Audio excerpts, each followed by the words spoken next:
নমস্কার, এই মুহূর্তের নিউজ ভ্যানগার্ডের সংবাদে স্বাগত। নজর রাখবো যে খবরের দিকে।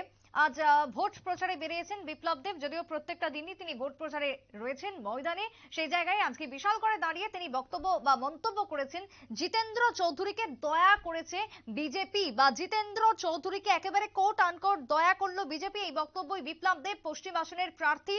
বক্তব্য, রাজ্যের বিরোধী দলনেতাকে কটাক্ষ করলেন রাজ্যের প্রাক্তন মুখ্যমন্ত্রী। আরো একবার জানাই, বিশাল করে আজকে জনসভা ছিল, সেই জনসভাতে দাঁড়িয়ে বিপ্লব দেব তিনি মন্তব্য করেছেন বিপ্লব দেবকে দয়া করে, দুঃখিত, জিতেন্দ্র চৌধুরীকে দয়া করেছে বিজেপি, এমনটাই কটাক্ষ বিপ্লব কুমার দেবের।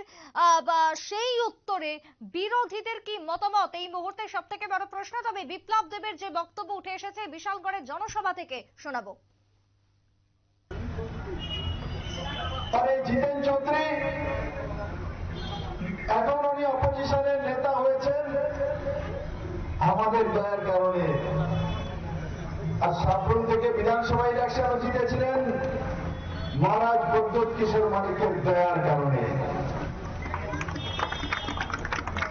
তার জন্য আমার প্রিয় ত্রিপুরাবাসী ভারতীয় জনতা পার্টির কার্যকর্তারা জানেন,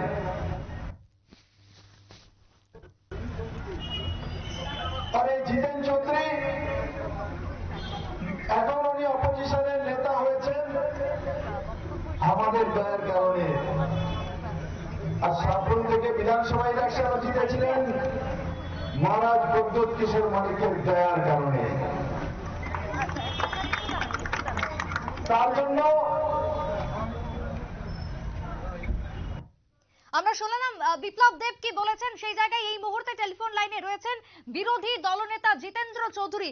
জিতেন্দ্র বাবু, বিপ্লব কুমার দেব আজকে ভোট প্রচারে বিশালগড়ে দাঁড়িয়ে তিনি মন্তব্য করেছেন যে বিরোধী দলনেতা হবার পেছনে দয়া করেছে বিজেপি, এমনটাই কটাক্ষ, কি বলবেন? ভারতীয় জনতা পার্টি তাদের নেতৃত্বদের ম্যাচুরিটি কত, তিনি ত্রিপুরাজ্যে যেভাবেই হোক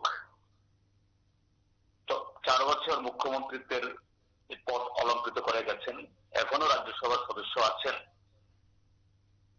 তার যে পলিটিক্যাল ম্যাচুরিটি কতটুকু, এর মধ্য দিয়েই এই বক্তব্যের মধ্য দিয়েই তিনি তার পরিচয় তিনি দিচ্ছেন। ভারতীয় জনতা পার্টি তাদের উচ্চ নেতৃত্ব থেকে এক নিচু তলা অব্দি তাদের যে উদ্যত্ত অহংকার কোন জায়গায়, কদিন বাদে বলবে এদেশের জনগণ ভারতীয় জনতা পার্টির দয়ায় বোধহয় তারা বসবাস করছেন, তাদের কাছ থেকে লাইসেন্স নিয়ে কোন দল করছেন, কোন পার্টি করছেন। এছাড়া এই বক্তব্যের আর কি মিনিং করা যায় যে একজন প্রার্থী তিনি কোথায় কি বলবেন, তার ন্যূনতম যে একটা কি বলে এই বক্তব্যের মধ্যে তার সংগ্রাম থাকা দরকার, মাত্রা থাকা দরকার, সেই জ্ঞান তার নেই। যে এই ভারতীয় জনতা পার্টি ত্রিপুরাজ্যের মধ্যে গত বিধানসভা নির্বাচনে কিভাবে জিতেছে, কত সংখ্যক মানুষ তাদেরকে ভোট দিয়েছে, ভোটার, এটা তো পরিষ্কার। এবং তাও যদি সরকার না থাকতো এই শতাংশ ভোট তারা পেতেন না। তারা যে কথাটা বলছে যে ত্রিপুরা মথা তারা যদি ক্যান্ডিডেট দিত তাহলে বিজেপি সিপিআইএম এত ভোট পেতেন না। ত্রিপুরা মথা কি কোথাও গত নির্বাচনে বলেছিল সিপিআইএম এর কোন ক্যান্ডিডেটকে ভোট দেওয়ার জন্য?